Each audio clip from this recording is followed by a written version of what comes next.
তোরসা জানালা দিয়ে বাইরে তাকালো। ভোরের আমেজ ছড়িয়ে আছে সারা চরাচর জুড়ে। একটু পরেই সূর্যের আলোয় উজ্জ্বল হয়ে উঠবে সব। এসি স্লিপারে আছে বলে জানালা খুলতে পারছে না, তাই পর্দাটাই সরিয়ে জানালায় মুখ ঠেকিয়ে দেখছে ও। একটু আগেই ঘুম ভেঙেছে ওর। ট্রেনের বেশিরভাগ যাত্রী এখনও গভীর ঘুমে। যাদের গন্তব্য এসে পড়েছে তারাই তাড়াতাড়ি উঠে ব্যাগপত্র নামাতে শুরু করেছে বা দরজার দিকে এগিয়ে যাচ্ছে। ট্রেনের গতি কমে এসেছে, তার মানে একটু পরেই স্টেশনে ট্রেন গিয়ে ঢুকবে। ট্রেনের চাকা এক লাইন থেকে অন্য লাইনে সরে যাচ্ছে। ট্রেনের লাইন বদল দেখতে দেখতে তোরসার মনে পড়ল এইভাবে একদিন ওর আর চন্দ্রিলের জীবনের লাইন আলাদা হয়ে গিয়েছিল। ম্যাডাম, চা। তোরসা জানালা থেকে ঘুরে তাকালো প্যান্ট্রি কার থেকে আসা লোকটার দিকে। একটু পরে নেব বলতে লোকটা বাকিদের, মানে যারা জেগে আছে তাদেরকে চা দিতে ব্যস্ত হয়ে পড়ল। ও তাড়াতাড়ি উঠে পড়ে চলল বাথরুমের কাজ সেরে নিতে। ফিরে এসে সিটে বসতেই দ্বিতীয়বারের জন্য চা এসে পড়ল। তোরসা চা নিয়ে বাইরে তাকাতেই দেখল ট্রেন স্টেশনে এসে দাঁড়িয়েছে। ময়নাগুড়ি। এখানে সাধারণত এই ট্রেনটা দাঁড়ায় না, তাহলে কোনো সমস্যা আছে হয়তো। স্টেশনটা দেখতে দেখতে পুরনো দিনে গড়িয়ে গেল ওর স্মৃতি। এখানেই চন্দ্রিলের সঙ্গে ওর আলাপ। ও ওর দিদি তিস্তার শ্বশুরবাড়ি বেড়াতে এসেছিল কলেজে গরমের ছুটি পড়াতে, আর চন্দ্রিল এসেছিল ওর বন্ধুবান্ধবদের সাথে ডুয়ার্স ঘুরতে। সেই জঙ্গল ঘুরতে গিয়েই ওদের আলাপ। প্রথমে জামাইবাবু আবিদ্যার সাথে, তারপর তার থেকে এদের দুই বোনের সাথে। জঙ্গল, হাতি, গন্ডার, বাইসনের ছবি তোলার ফাঁকে ফাঁকে চন্দ্রিল কখন ওর ছবিও তুলেছে সেটা তোরসা বুঝতে পারেনি। পরন্ত বিকেলে যখন ওদের জিপ জঙ্গলের এলাকা ছেড়ে বেরিয়ে যাচ্ছে, তখন হঠাৎ ওর কোলে একটা কাগজের দলা এসে পড়ছিল। কাগজ ফেলে দিতে গিয়েও কৌতূহলবশত খুলে দেখছিল। তাই দেখতে পায় ওতে চন্দ্রিলের নাম আর ফোন নম্বর। ও সামনে পেছনে তাকাতে চন্দ্রিলদের গাড়ি ওদের গাড়ি পাশ কাটিয়ে চলে যেতে লাগলো। পাশ কাটিয়ে বেরিয়ে যেতে যেতে চন্দ্রিল ইশারা করলো ফোন করার। তোরসা তো ওর কাণ্ড দেখে হতবাক। সামান্য আলাপ হওয়া মেয়েকে এরকম ফোন করতে বলা যায়? ভীষণ বিরক্ত হয়েছিল ও। তাই ফোন নম্বরটা পেলেও ও কিন্তু ওকে ফোন করার কথা ভাবেনি। ভুলেই গিয়েছিল সেই ক্ষণিকের আলাপ। কিন্তু দিদির ফোন ওকে আবার মনে করিয়ে দিল। প্রায় মাসখানেক পর এক দুপুরে গল্পের মাঝে দিদি বলল, জানিস তোরসা, আমাদের বাড়ির ঠিকানায় আজ একটা খাম এসে পৌঁছেছে। তাতে কি হলো? তোরসা জানে জামাইবাবুর কাছে ওর অফিসের নানা রকমের চিঠিপত্র আসে, তাই ও অবাক হয়নি। তিস্তা বলল, খামে কি আছে জানিস? তোর ছবি। আমার? কে তুলল? আর তোদের ওখানে পাঠালোই বা কে? তিস্তা সব বলল। তোরসার মনে পড়ল চন্দ্রিলের কাগজে ফোন নম্বর দেওয়ার ঘটনাটা, কিন্তু কাগজটা তো ও রাখেনি।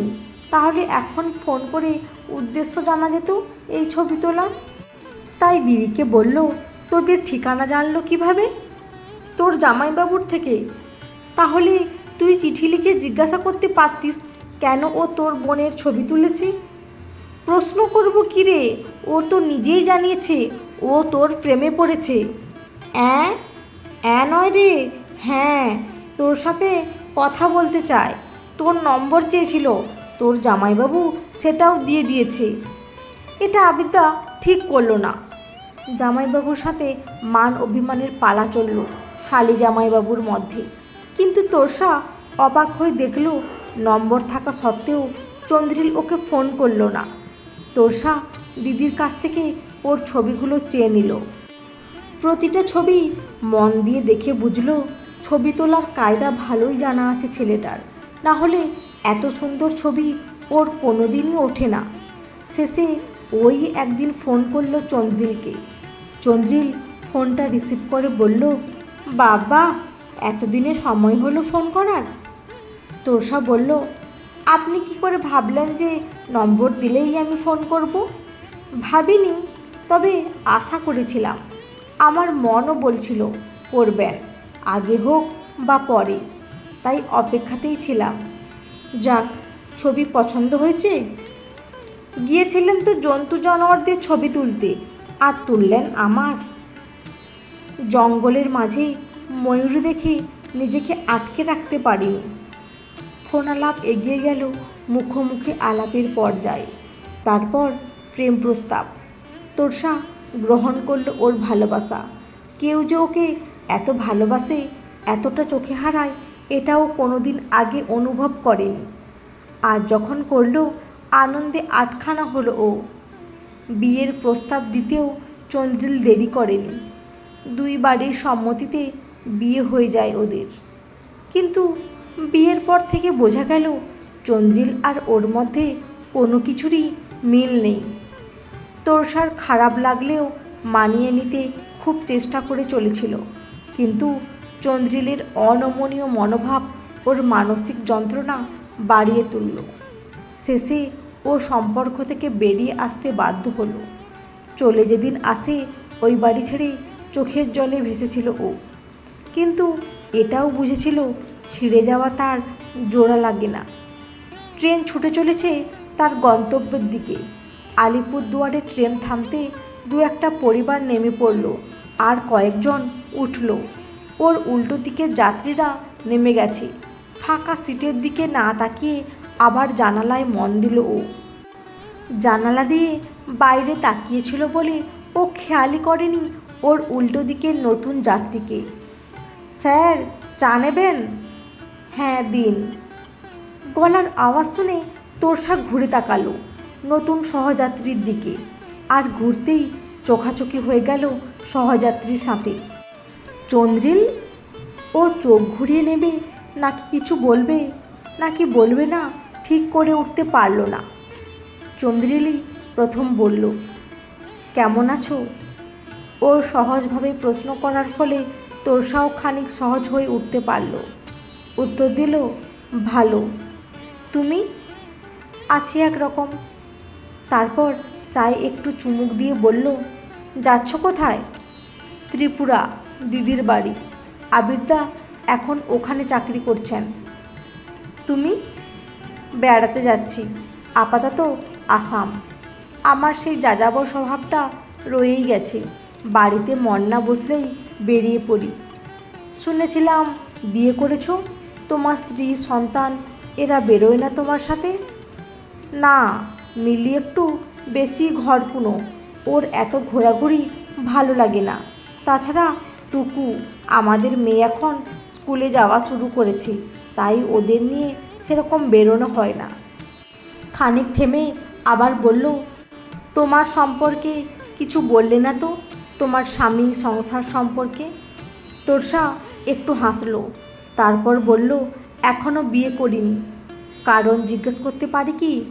হ্যাঁ, একজনের কাছে ঘা খাবার পর আর ইচ্ছেই রইল না সংসার করার। ও, তোষা বলল, তবে দিদি জামাইবাবু তো এখনও আমার অভিভাবক, ওরা আবার ধরে পড়েছেন আমার বিয়ে দেওয়ার জন্য। জামাইবাবুর পরিচিত একজনের সাথে আমার আলাপ করাতে চান। ওই ছেলে নাকি জামাইবাবুর ওখানেই চাকরি করে, আমাদের সম্পর্কে ওদের বলেছে। ছেলের নাকি কোনো আপত্তি নেই বিয়ে ভাঙা মেয়েকে আবার বিয়ে করতে।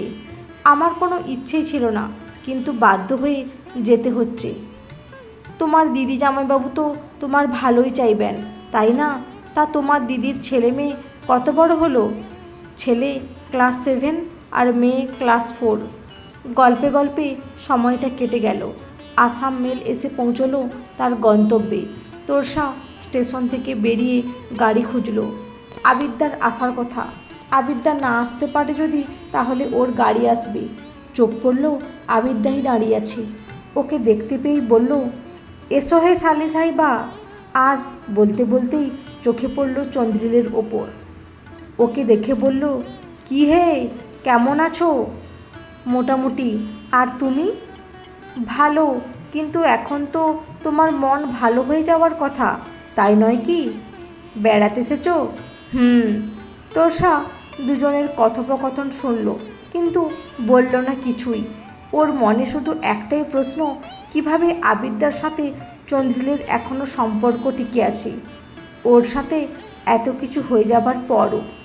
এরপর দুজনে গাড়িতে উঠে পড়ল চন্দ্রিলের কাছ থেকে বিদায় নিয়ে। বাড়ি পৌঁছে দিদির সাথে গল্প, খাওয়া দাওয়া, বেশ সময় কেটে গেল প্রথম দিনটায়। পরের দিন আবিদ্যা বলল, শালি সাহেবা, আজ আমাদের বাড়িতে একজন আসবে, তোমার সাথে আলাপ করাবো, তৈরি থেকো, বলে চলে গেল অফিসে। তোরসার খুব একটা ইচ্ছে না থাকলেও বিকেলে তৈরি হলো দিদির ঠেলায়। সন্ধ্যার মুখে মুখে জামাইবাবুর গাড়ি ফিরল অফিস থেকে। বাইরের ঘরে বসেই ওরা দুই বোন টিভি দেখছে। এমন সময় আবির আর তার বন্ধু এসে ঢুকলো বাড়িতে। তোরসা অবাক হয়ে দেখল আবিদ্যার সাথে চন্দ্রিল। ও ভারী অবাক হয়ে গেল। ও বলেই ফেলল, এই আপনার অফিসের বন্ধু, এর সাথে আপনি আমার আলাপ করাতে চান? আবিরের উত্তর, আহা, রাগ করো কেন তোরসা? হ্যাঁ, ওর সাথেই আবার তোমার আলাপ করাতে চাইছি, কারণটা তুমি ওর কাছ থেকেই জেনে নাও। তোরসা উঠে দাঁড়িয়ে বলল, আমার কোনো কারণ জানার দরকার নেই। আর দিদি, তুইও তো সব জানিস বলেই মনে হচ্ছে, আর এই কারণেই আমাকে ডেকে পাঠানো? আমি কালই কলকাতা ফিরে যাব। তিস্তা কিছু বলার আগেই চন্দ্রিল বলল, আমাকে কি কিছু বলারও সুযোগ দেবে না তোরসা? আবির বলল, তোরসা, একবার শুনে নাও, তারপর যদি ভালো না লাগে তো তোমার যা ইচ্ছে তাই করতে পারো। তিস্তা বলল, তোমরা কথা বলো, আমরা আসছি। চন্দ্রিল বলল, আমি জানি তোরসা, আমি ভীষণ অন্যায় করেছি। যা করেছি তা আমার সাথে হলে আমিও তোমার মতোই বলতাম। তুমি যখন ছিলে তখন তোমাকে না বুঝলেও তুমি যেই চলে গেলে তখন তোমার অভাববোধ ভীষণভাবে অনুভব করলাম। প্রথম কয়েকটা মাস যে কী দুঃখ সহ কেটেছে তোমায় সেটা বলে বোঝাতে পারবো না, কিন্তু আমি জানি তুমিও সেই একই কষ্ট পেয়েছো। অনেক ভেবে দেখলাম তুমি ছাড়া আমি অচল। আজ ক্ষমা চাওয়ারও মুখ নেই আমার। তবু যদি তুমি আমার কথাটা একটু ভাবো, তাহলে আবার আমরা নতুন করে শুরু করতে পারি। তুমি আবার আমার সাথে সংসার করার কথা ভাবছো কি করে? তোমার না স্ত্রী আছে, মেয়ে আছে? সবটাই গল্প, কেউ নেই আমার জীবনে তুমি চলে যাওয়ার পর থেকে।